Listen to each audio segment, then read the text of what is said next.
संसार परिवर्तनशील है। विनाश और विकास का यह चक्र निरंतर चलता रहता है। आज से लगभग 2500 वर्ष पूर्व भारतवर्ष में लोग सही धर्म मार्ग को भूल करके यज्ञ पूजा अनुष्ठानों में धर्म मान करके सैकड़ों पशुओं की बलि दी जाने लगी थी और चारों ओर हिंसा का तांडव नृत्य चल रहा था। और ऐसे समय में सांप्रदायिकता चरम सीमा पर थी। अत्याचार, अराजकता, अशांति सब फैली हुई थी। ऐसे समय में कुंडग्राम में महाराजा सिद्धार्थ एवं रानी त्रिशला के यहाँ एक बालक का जन्म हुआ। उसका नाम था महावीर। अब महावीर के बारे में हम जानना चाहते हैं, क्योंकि महावीर को जानने के पहले हम समझने का प्रयत्न करते हैं कि आज भगवान महावीर का निर्वाण महोत्सव मनाने के लिए हम यहाँ पर एकत्रित हुए हैं। किस उद्देश्य को लेकर के एकत्रित हुए हैं, हमारा उद्देश्य और अभिप्राय उसके साथ निहित है। और इसीलिए हमें ये बात समझने की आवश्यकता है, क्योंकि जिस प्रकार भगवान महावीर का निर्वाण का जो समय है, प्रातः काल की स्वर्णिम बेला और प्रकृति के गोद से उठता हुआ सूर्य भगवान महावीर की परिनिर्वाण बेला में सारे विश्व को आलोकित करता हुआ इस धरती पर अवतरित हो रहा। ऐसे समय में पीयूष बेला में परिनिर्वाण अर्थात मुक्ति, यानी भगवान महावीर की कार्तिक कृष्णा अमावस्या के दिन पीयूष बेला में निर्वाण को प्राप्त हुए। और उसी निर्वाण बेला में लड्डू चढ़ाने के लिए हम यहाँ पर आए हुए हैं। लेकिन ध्यान रखना, लड्डू ही क्यों चढ़ाते हो? लड्डू चढ़ाने का अभिप्राय क्या है? हाँ, निर्वाण तो अपनी जगह है, लड्डू अपनी जगह है, ये मिष्टान्न है। लेकिन इस लड्डू को चढ़ाने के पीछे का अभिप्राय हमें ज्ञात है क्या नहीं है? क्या सिर्फ ऐसे ही एक परंपरा चलती आई हुई है और इसीलिए हम भगवान महावीर के निर्वाण महोत्सव पर लड्डू चढ़ाने के लिए आकर के यहाँ पर बैठे हैं? लेकिन ध्यान रखो, लड्डू का नाम सुनते ही मुंह में पानी आ जाता है। आता है क्या नहीं? हाँ, जैसे लड्डू का नाम सुनते ही मुंह में पानी छूट जाता है, उसी प्रकार मोक्ष की इच्छा करने वाला वो मुमुक्षु जब मोक्ष का नाम सुनते हैं, निर्वाण का नाम सुनते हैं, उसके मुंह में भी उसके भावना ऐसी जागृत हो जाती कि मुझे भी मोक्ष पाना है। और उस आनंद अनुभूति को प्राप्त करने के लिए हम इस निर्वाण महोत्सव को मना लेते हैं। और इसीलिए हम महावीर भगवान को याद करने के लिए यहाँ पर उपस्थित है, क्योंकि भगवान महावीर का जीवन का यह अंत है। क्योंकि संसार सागर में दोबारा जन्म को धारण नहीं करेंगे, इसीलिए उनका वो मृत्यु महोत्सव को, वह मृत्यु भी नहीं, वह परिनिर्वाण है, मोक्ष की प्राप्ति है। क्योंकि इस शरीर देह को त्याग करके उन्होंने परम शुद्धात्म तत्व को प्राप्त कर लिया और वो मोक्ष तत्व में विलीन हो गए। और इसीलिए उनकी आत्मा सिद्धालय में जा करके विराजमान हो गई। और इसीलिए उस निर्वाण महोत्सव को याद करके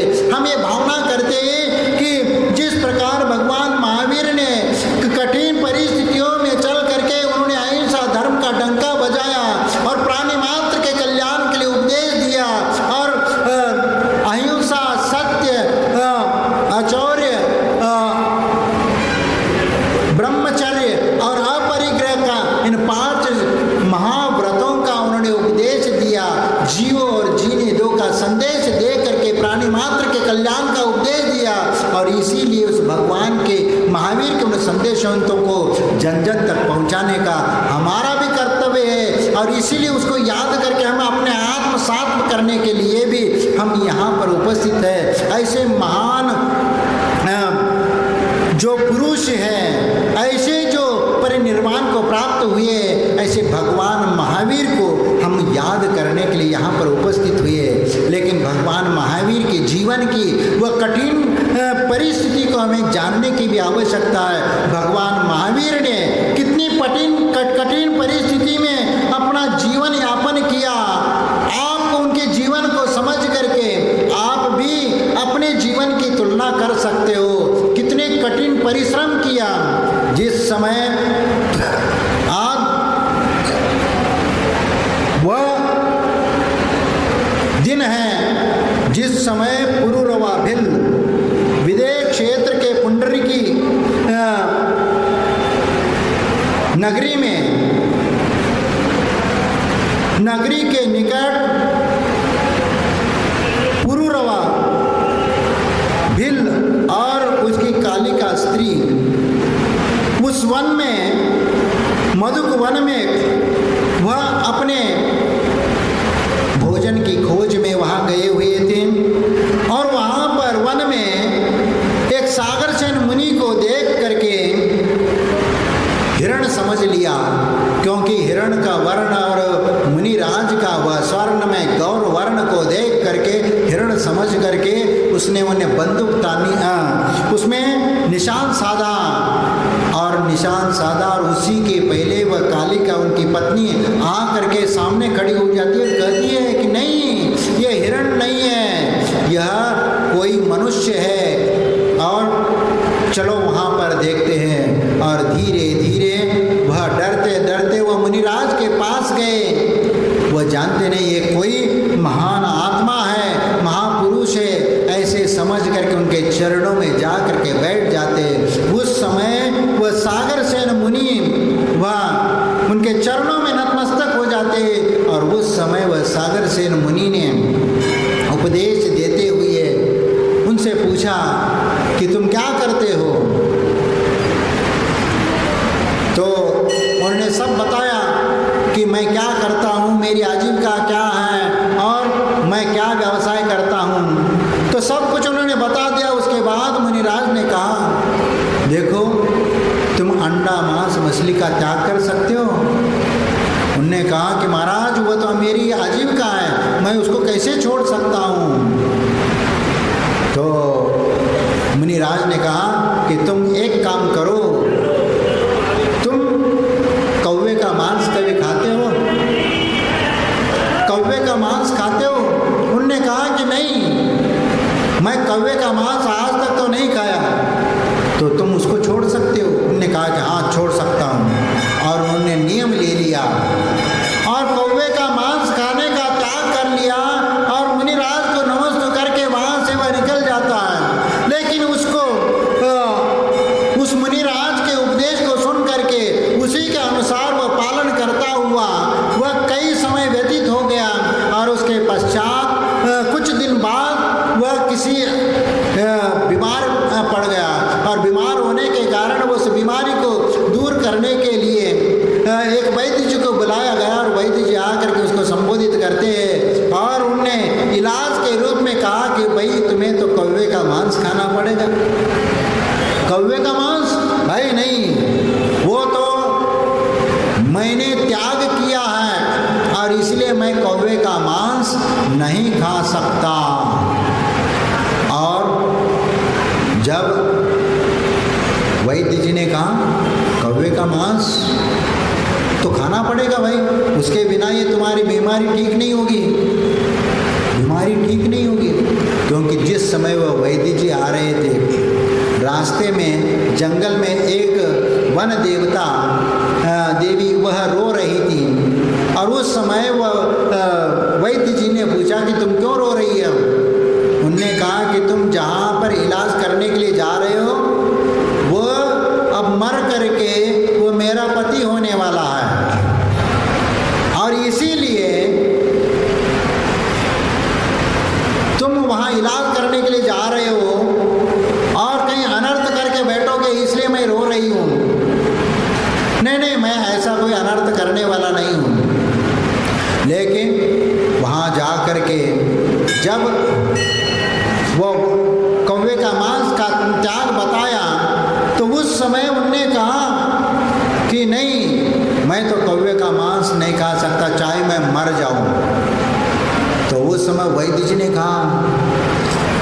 तुम्हें मालूम है मर के कहाँ जाने वाले हो? इस कौवे का मांस त्याग का फलस्वरूप तुम्हें वह जंगल में एक वन देवता मिली हुई थी और उस पुण्य के फलस्वरूप तुम वन देवता वहाँ पर जन्म लेने वाले हो और तुम उसका पति बने हो। अच्छा, एक कौवे का मांस त्याग करने से एक इतना अच्छी गति मिल सकती है, तो मैं पूर्ण रूप से मांस का त्याग करूं तो कौन सी सदगति मिलेगी?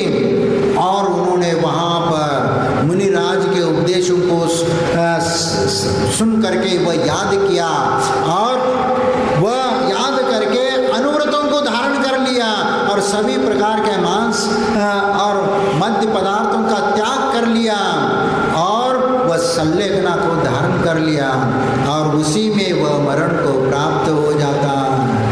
और जब वैद्य जी वहाँ से लौट करके वापस जाने लगे तब वो पुनः वो वन देवता रो रही थी। तो पूछा कि अब क्यों रो रही हो? तुमने कहा कि तुमने जा करके कौवे का मांस छोड़ने के बोला और उसका उपदेश दिया, उसके फलस्वरूप उन्होंने सभी मांस का त्याग कर लिया और उसके कारण वह मर करके स्वर्ग चला गया। और इसीलिए अब कैसे हो सकता है वह मेरा पति, और आपने ठीक नहीं किया ऐसे कहा। लेकिन वह उनका पुण्य का योग था और वह पुरुरवा भिल्ल से वह मर करके वह सदगति को प्राप्त हो जाता है और वहाँ से वह मांस भक्षण का त्याग और अनुव्रतों को धारण दया मैं भाव से मर करके वह स्वर्ग चला गया और स्वर्ग से आ करके भगवान वृषभदेव के पुत्र भरत चक्रवर्ती का यानी वृषभदेव का नाती और भरत का पुत्र मारीची हो गया। और मारीची के मालूम है कि जिस समय भरत चक्रवर्ती ने आदिनाथ भगवान से पूछा समोह शरण में कि हमारे कुल परंपरा में से कोई 24 तीर्थंकर में और कोई तीर्थंकर होने वाला है, तो उस समय आदिनाथ भगवान ने कहा ये मारीची जो है, जो तुम्हारा पुत्र, वह 24वां तीर्थंकर बनेगा। अरे मैं भी तीर्थंकर बनने वाला हूँ। फिर क्या, मैं जब तीर्थंकर बनने वाला ही हूँ तो उन्होंने स्वच्छंद प्रवृत्ति करना शुरू कर दिया। जो आदिनाथ भगवान का जो उपदेश दिया हुआ था उस मार्ग को भूल करके वह दूसरा मार्ग शुरू कर लिया। जब मुझे मोक्ष जाना ही है तो मैं इनके समूह शरण में क्यों बैठूं? मुझे तो अपना धर्म तैयार करना चाहिए। और इसलिए 363 मत पैदा करके उन्होंने अपना मार्ग चलाया और फिर वहाँ से वह मरण करके दुर्गति को चला गया। और उसके उपरांत आप कितने भोर तक वह संसार में परिभ्रमण करता रहा, आपको परिकल्पना नहीं कर सकते। करोड़ों बार स्त्री पर्याय को प्राप्त कर लिया, करोड़ों बार नपुंसक पर्याय को प्राप्त कर लिया, करोड़ों बार नीच कुल में जन्म हुआ, 2 इंद्री 3 इंद्री में जन्म लिया और कई जो असेवनीय कुल में भी जन्म लिया, जहाँ पर स्पर्श भी नहीं किया जा सकता ऐसे कुल में, दरिद्र कुल में भी जन्म लिया। ऐसे परिभ्रमण करते करते वह 10 भाव पूर्व एक सिंह के यानी नरक भी कई बार चले गए। और इसके उपरांत वह पुनः ऐसे अच्छा का कर्म करके स्वर्ग भी गए और स्वर्ग से उतर करके त्रिपृष्टि नारायण भी हुए, जो इसी 63 शलाका पुरुषों में प्रथम नारायण त्रिपृष्टि वो भी हो गए। लेकिन राज्य पाट में मरण करके नरक चले गए और पुनः वहाँ से परिभ्रमण करते करते वह ऐसे 84 लाख योनियों में परिभ्रमण करते करते वह सिंह के पर्याय में आए। और सिंह के पर्याय में जब आए यानी हिमगिरी पर्वत पर, यानी भगवान महावीर बनने के पहले 10 भव पूर्व वह सिंह के पर्याय में थे। और जब वहाँ पर एक हिरण के मृग के पीछे वह पड़े हुए थे उसको पकड़ने के लिए, और जैसे ही उन्होंने छलांग लगा करके उसको दबोचा, उसी समय चारणवृद्धि मुनिराज आकाश मार्ग से आ रहे थे। अजितंजय और अमित तेज नामक के 2 चारणवृद्धि मुनिराज वहाँ से निकल रहे थे, और उन्होंने देखा कि एक सिंह हिरण को भक्षण कर रहा है। उसको देख करके नीचे उतर रहे और कहा, उससे कहा संबोधित करते हुए, जुग्गु जुग्गु रे केतु सोवी तो पुने मुनि आयु जो वही, एकु जु कोड़ा कोड़ी सायर वायु भमंते कालो जिभायर। इन्हें हे भाई अब तो जाग जा, जाग जा, कितने समय तक यहाँ पर सोआ रहेगा, कब तक सोए रहोगे? पूरा एक कोड़ा कोड़ी सागर पूर्ण हो गया, फिर भी तुम अभी चेत नहीं गए। अब परिभ्रमण करते करते पूरा चतुर्थ काल समाप्ति पर आ गया, और आज तुम्हें जगाने के लिए मुनिराज आए हुए हैं, और जाग जा, और तुम तो अंतिम तीर्थंकर बनने वाले हो, और अभी इस सिंह के पर्याय में तुम उलझे हुए हो। अपने पर्याय को सुधारो, धिक्कार है तुम्हारे। तुम कहाँ चक्रवर्ती के पुत्र थे, तुम कहाँ त्रिपृष्टि नारायण थे, और तुम कहाँ इस पशु योनि में सिंह के पर्याय में विचरण कर रहे हो। ऐसा तुम्हारा जीवन तुच्छ है, और इसीलिए इन संसार की विचित्रता को समझ करके तो अपने आत्महित में लग जा। और आत्महित में लगने का उपदेश सुन करके वह गदगद हो गया, और क्योंकि उसको जाति स्मरण हो गया, और जाति स्मरण से अपने पूर्व भोग को याद करके रोने लगा कि मैंने बहुत पाप किया, और मैंने आदिनाथ भगवान की वो बात नहीं सुनी जो मुनिराज मुझे याद दिला रहे हैं और मुझे समझा रहे हैं। और इसीलिए उसके आंखों में पानी आ करके हाथ जोड़ करके मुनि के चरणों में बैठ जाता है, और मुनिराज उनको सब उपदेश देते हुए कहते कि अब तेरी आयु सिर्फ 3 दिन की बची हुई है, और 3 दिन की आयु में तुम अपना आत्मा का कल्याण कर ले, और 3 दिन बाद तेरी मृत्यु हो जाएगी। और ये सुन करके सिंह ने चारों प्रकार का आहार पानी का त्याग कर लिया, और अनुव्रतों को धारण करते हुए सल्लेखना पूर्वक उन्होंने मरण को प्राप्त कर लिया। और वहां से मरण करके वह विदेह क्षेत्र में प्रिय मित्रा चक्रवर्ती हुआ। दीक्षा धारण कर समाधि को के साथ मरण करके इंद्र हुआ। विदेह क्षेत्र में पुनः चक्रवर्ती भी हुआ, और पुनः स्वर्ग में जाकर के इंद्र हुआ। पुनः नंद नाम का राजपुत्र हुआ, और युवा अवस्था में राजपाट त्याग करके मुनि दीक्षा ग्रहण की, और कठोर तपस्या करते हुए नंद मुनि ने तीर्थंकर के समो शरण में वहाँ पर 16 कारण भावनाओं को भाया, जिसके फलस्वरूप तीर्थंकर प्रकृति का बंध किया, और वहाँ से 16 स्वर्ग में पुनः इंद्र हुए, और फिर वहाँ से चय करके कुंड ग्राम में सिद्धार्थ के पुत्र और त्रिशला के कोक में उन्होंने जन्म लिया, और वह महावीर के नाम से नाम प्राप्त कर लिया। और बालक अवस्था में अनेक क्रीड़ाएं करते करते लोग बच्चे भी उनके साथ खेलने लगते, और वह भी बच्चों का रूप, स्वर्ग के देवताएं बच्चों का रूप धारण करके उनके साथ क्रीड़ा करते थे। और बचपन में ही कितने सारे वीर पराक्रम उनने अपने जीवन में झेले।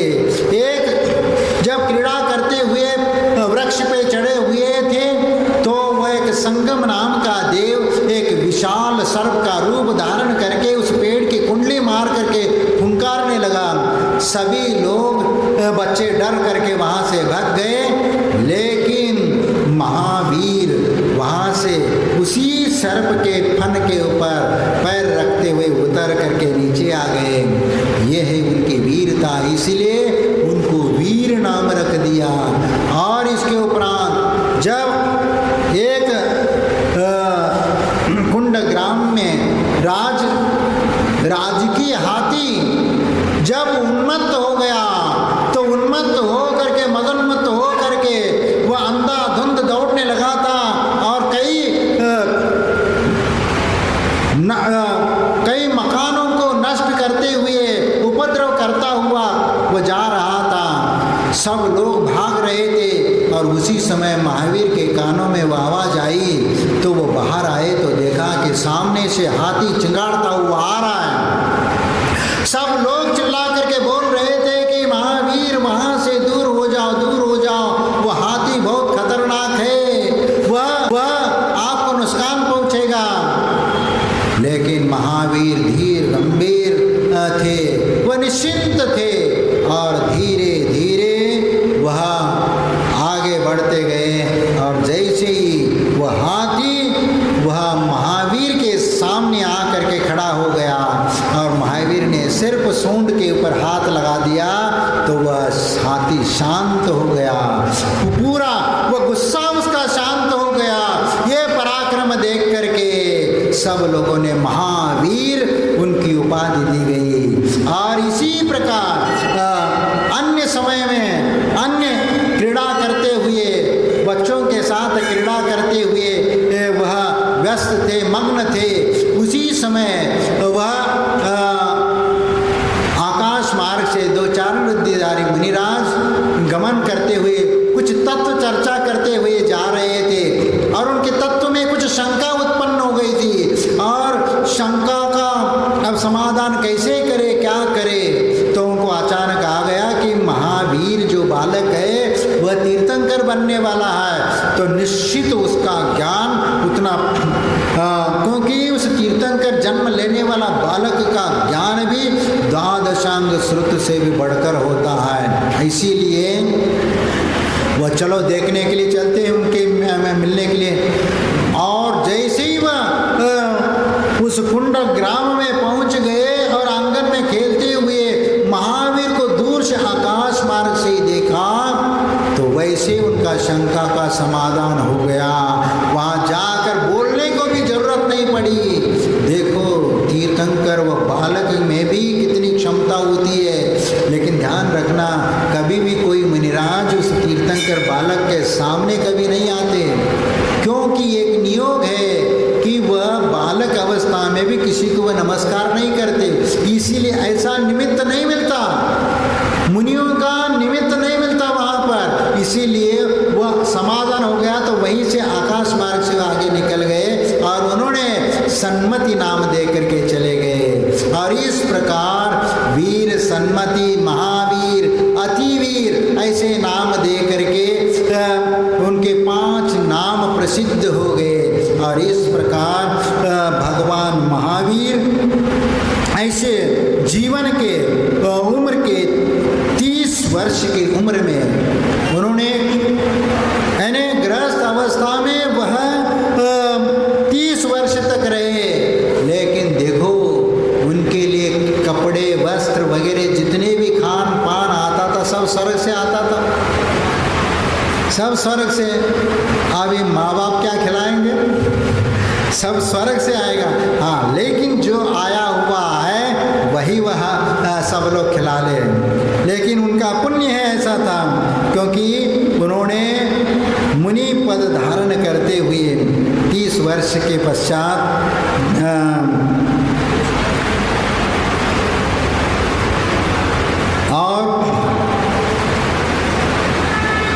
12 वर्ष 5.5 माह तक उन्होंने कठोर तपस्या करते हुए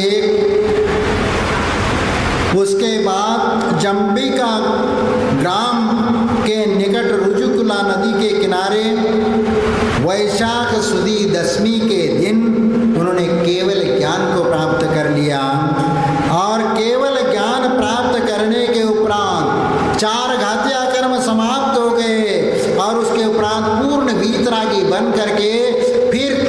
समूह शरण में बैठ गए। लेकिन समूह शरण में बैठने के बाद भी, क्योंकि इंद्र के आदेश से कुबेर ने समूह शरण रचना की और समूह शरण में जा करके बैठ गए, लेकिन 66 दिन तक भगवान की दिव्य देशना नहीं गिरी। और उसके लिए इंद्र ने फिर अवधि ज्ञान लगाया और अवधि ज्ञान लगा करके फिर उन्होंने पता लगाया कि इंद्रभूति गौतम ही है जो गंधर्व बनने वाला है। और उसके पास जा करके एन केन प्रकार से उनको भगवान के समूह शरण में उसको ले आए। और जैसे ही बाहर मानस स्तंभ का दर्शन करते हुए उसका अहंकार गलित हो गया और उनका जो अपना ज्ञान का अहंकार था वह समाप्त हो गया। मिथ्या के साथ वह ज्ञान था और वह डाइवर्ट होकर के सम्यक रूप में डाइवर्ट हो गया, क्योंकि मानस स्तंभ का दर्शन करते हुए सम्यक दर्शन की प्राप्ति हुई और सम्यक दर्शन प्राप्त होते ही वह मिथ्या ज्ञान जो था वह सम्यक ज्ञान में डाइवर्ट हो गया और उनके मन में वैराग्य आ गया, वास्तविक ज्ञान हो गया। और वास्तविक ज्ञान हो गया तो भगवान महावीर के समूह शरण में पंचमुष्टि के श्लोच करके दिगंबरी दीक्षा धारण कर ली। और जैसे ही मुनि दीक्षा धारण कर ली वैसे मन पर्याय ज्ञान प्राप्त हो गया। देखो अभी तक तो अवधि ज्ञान भी नहीं था, अभी तो मिथ्यात्व में था, लेकिन विशुद्धि देखो, समूह शरण की विशुद्धि, वहाँ समूह शरण में पहुँचती, वहाँ सम्यक दर्शन की प्राप्ति और पुनः दीक्षा का भाव और दीक्षा ले लिया। लेते ही उनको वन पर्याय ज्ञान प्राप्त हो गया और गंधकुटी के बगल में जा करके बैठ गए, जहाँ अपनी कोठी है, गणधर का कोठा है, वहाँ पर जा करके बैठ गए और भगवान की दिव्य देशना शुरू हुई। और वह दिन था श्रावण कृष्णा प्रतिपदा के दिन भगवान महावीर की दिव्य देशना प्रारंभ हो गई। और ये दिव्य देशना और तब से भगवान महावीर का शासन प्रारंभ हो गया। और ये भगवान महावीर का शासन कब तक चलेगा? हाँ क्या? प्रथम तीर्थंकर भगवान महावीर का शासन, आप जो बोल रहे हैं कि पद्मनाथ तीर्थंकर पहला तीर्थंकर बनेगा तब तक ये चलेगा, नहीं, ऐसा नहीं। देखो भगवान महावीर के निर्वाण जाने के बाद, क्योंकि 3 माह और चतुर्थ काल पूरा होने में कुछ समय बाकी था, उसमें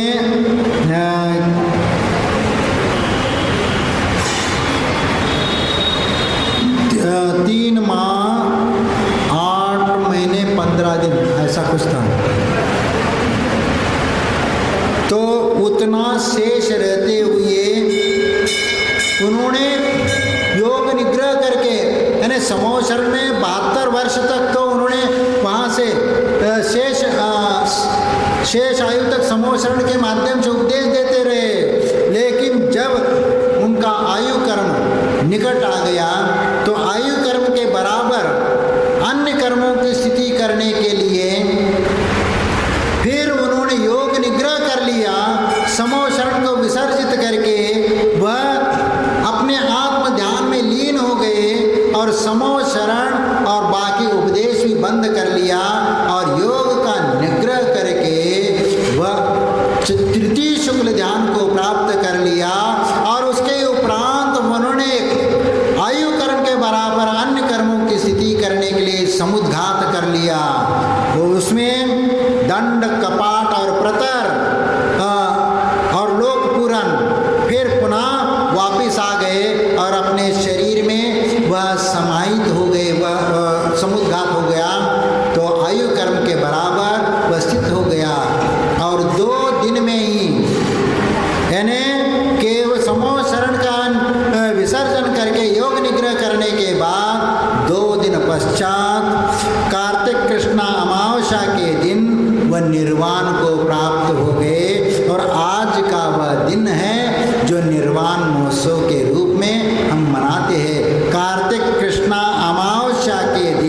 स्वाति नक्षत्र में पीयूष बेला में उनको पावापुरी के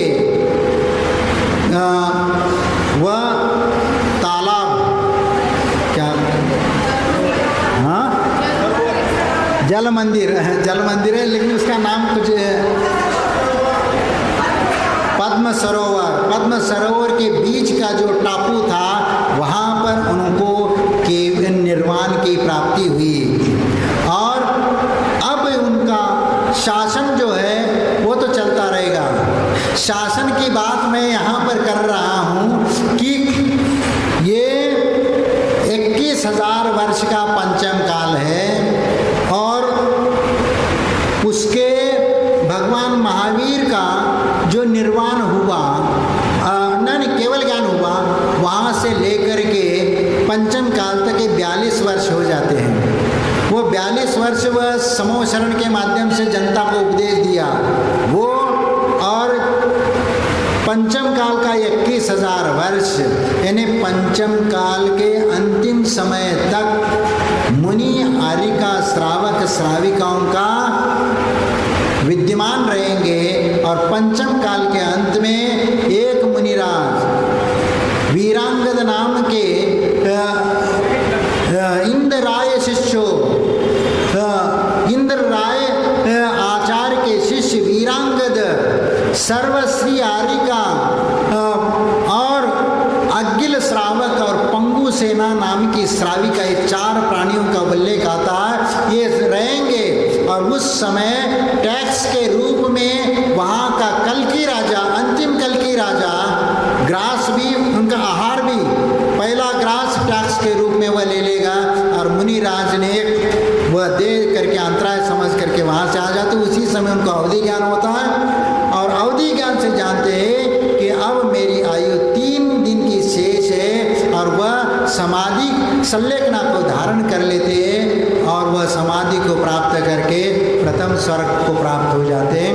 उसी प्रकार अन्य श्रावक श्राविका वगैरह वो भी समाधि संलेखना धारण करके वह भी समाधि को प्राप्त चले जाते हैं। तो इसके बाद 21,000 वर्ष 21,042 वर्ष तक भगवान महावीर का शासन चलेगा। उसके बाद मुनि आर्यिका श्रावक श्राविका ये परंपरा समाप्त हो जाएगी। इसलिए भगवान महावीर का शासन इसके बाद नहीं चलेगा, वहाँ बिना धर्म कर्म के रहेगा। जैसे 24 तीर्थंकरों के बीच में